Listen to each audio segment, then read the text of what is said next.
नमस्ते। आज की हमारी चर्चा एक ऐसी घटना पर है जिसने सबको सच में झकझोर कर रख दिया है। ये उत्तर प्रदेश के मेरठ शहर की कहानी है जिसे लोग नीला ड्रम कांड या फिर सौरभ राजपूत हत्याकांड के नाम से जानते हैं। हाँ, ये काफी चर्चित मामला रहा है। बिल्कुल। हमारे पास इससे जुड़े कुछ दस्तावेज भी हैं।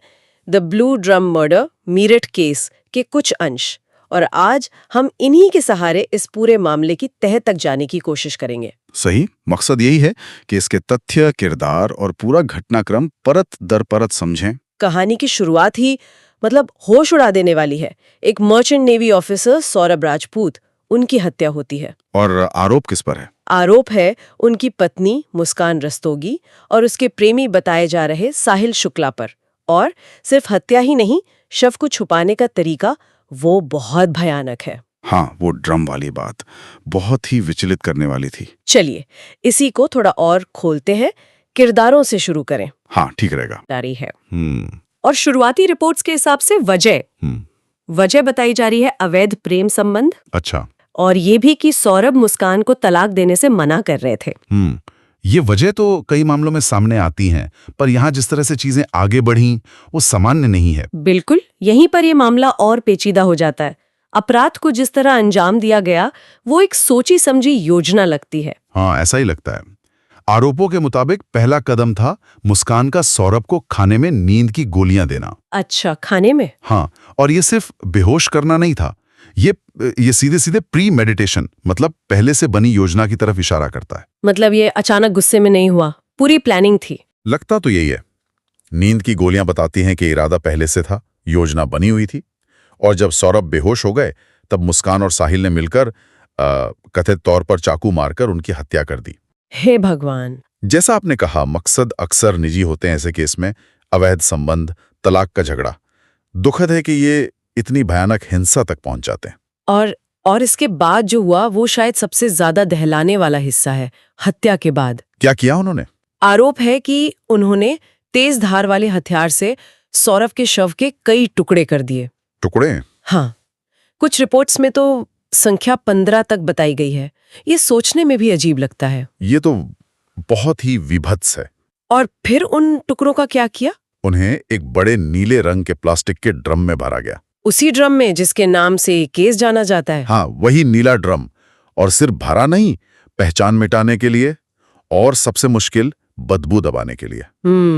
ड्रम में ऊपर से सीमेंट का गाढ़ा घोल डाल दिया और उसे पूरी तरह सील कर दिया। सीमेंट? अच्छा। मकसद साफ था, कोई सबूत ना रहे, कोई पहचान ना हो, किसी को शक तक ना हो। शव के टुकड़े करना और फिर उसे इस तरह छुपाना।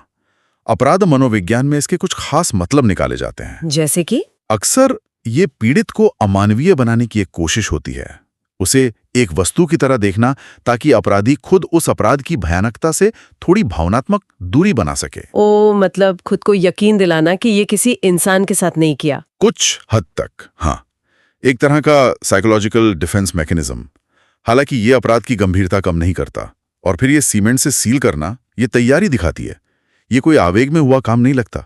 ये दिखाता है कि अपराध छुपाने के लिए कितना सोचा गया, कितनी मेहनत की गई। और जब ये ड्रम मिला, शव बरामद हुआ, पोस्टमार्टम रिपोर्ट आई, उसने इस क्रूरता की पुष्टि की।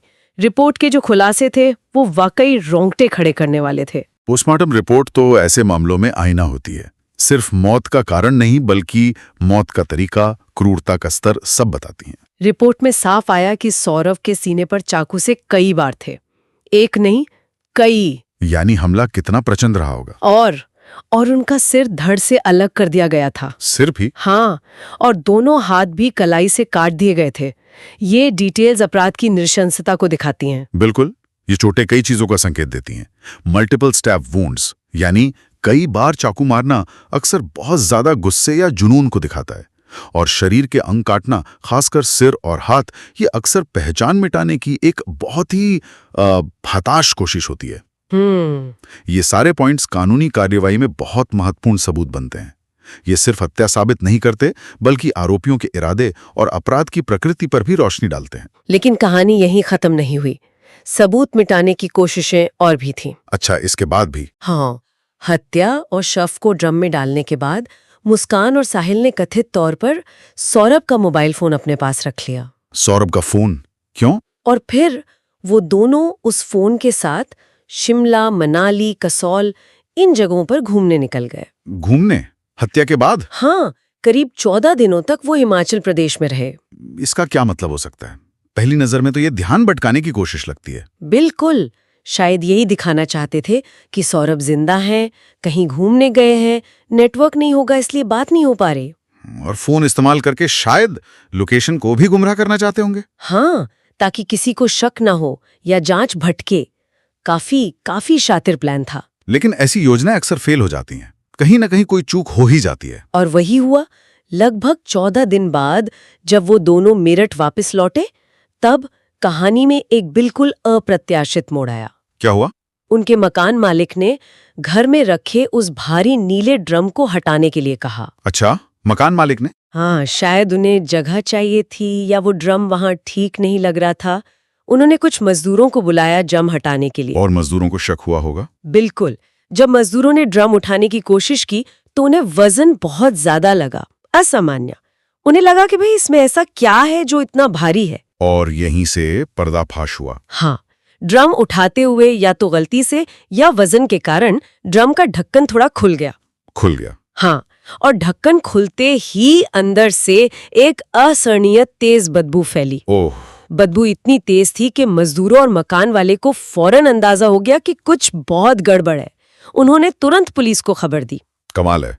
मतलब इतनी प्लानिंग, शव के टुकड़े, सीमेंट, हिमाचल का टूर और अंत में एक ढक्कन खोलने से सब सामने आ गया। हाँ, वो भौतिक साक्ष्य, वो ड्रम, हाँ, जिसे छुपाने की इतनी कोशिश की, वही सबसे बड़ा सबूत बन गया। उसे वो नष्ट नहीं कर पाए। वो हिमाचल यात्रा भी किसी काम नहीं आई। बिल्कुल। वो ध्यान भटकाने की कोशिश बेकार गई, खोज को रोक नहीं पाई। अक्सर ऐसा ही होता है। बड़े बड़े अपराधों का खुलासा बहुत छोटी संयोगवश हुई बातों से हो जाता है। जैसे यहाँ ढक्कन खुल गया या मकान मालिक ने ड्रम हटाने को कह दिया। ये दिखाता है कि कोई भी प्लान परफेक्ट नहीं होता। कहीं ना कहीं कोई कमी रह जाती है या किस्मत साथ नहीं देती। पुलिस आई मौके पे, उन्होंने स्थिति देखी, बदबू महसूस की और फिर सावधानी से उस नीले ड्रम को काटा गया। और अंदर सीमेंट के नीचे दबे हुए मानव शरीर के टुकड़े मिले। पुलिस ने सब बरामद किया, फोरेंसिक जांच के लिए भेजा। और फिर गिरफ्तारी हुई होगी। फौरन सबूत सामने थे। 18 मार्च 2025 को, मतलब घटना के करीब 15 दिन बाद, मुस्कान रस्तोगी और साहिल शुक्ला को गिरफ्तार कर लिया गया। सौरभ राजपूत की हत्या और सबूत मिटाने के आरोप में। जी। तो अब कानूनी स्थिति क्या है इस मामले की? ट्रायल चल रहा है? हाँ, गिरफ्तारी के बाद कानूनी प्रक्रिया चल रही है। पुलिस ने जांच पूरी करके कोर्ट में चार्जशीट भी दाखिल कर दी है। सुनने में आया है कि करीब 1000 पन्नों की चार्जशीट है। 1000 पन्ने? मतलब जांच काफी विस्तृत हुई है। हाँ, ये दिखाता है कि कितने सबूत और गवाह जुटाए गए हैं।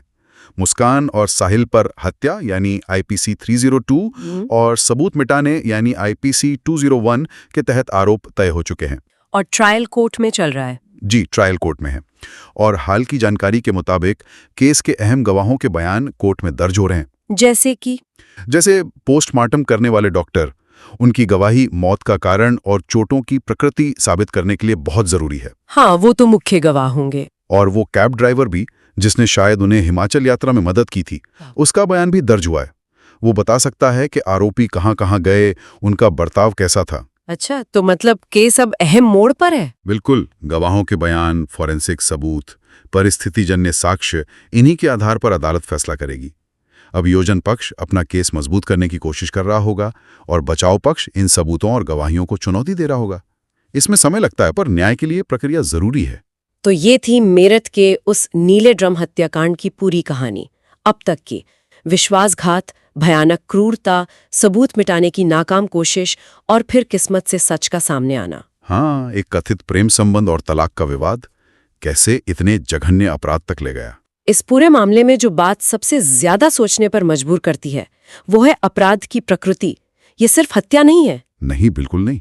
ये एक करीबी रिश्ते में हुई हिंसा है, पति पत्नी के बीच, जो इतनी ज्यादा क्रूरता में बदल गई। और फिर उसे छुपाने का इतना ठंडा और सोचा समझा प्रयास। हाँ, ये दिखाता है कि इंसान किस हद तक गिर सकता है। और साथ ही ये भी साफ है कि कैसे एक छोटी सी चूक, एक संयोग पूरी बाजी पलट सकता है। बिल्कुल।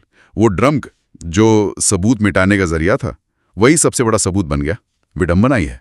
ये केस अपराध, मनोविज्ञान, फोरेंसिक साइंस, कानून, कई चीजों को एक साथ सामने लाता है। वाकई। और ये मामला कई सवाल भी पीछे छोड़ जाता है। एक सवाल जो मेरे मन में आ रहा है कि जब अपराध इतने करीबी रिश्ते में होता है जहां विश्वास ही खत्म हो जाता है, तो समाज और कानून के सामने क्या अलग तरह की चुनौतियां आती हैं, उनसे निपटना कितना मुश्किल होता होगा। ये बहुत अहम सवाल है, इस पर जरूर सोचना चाहिए।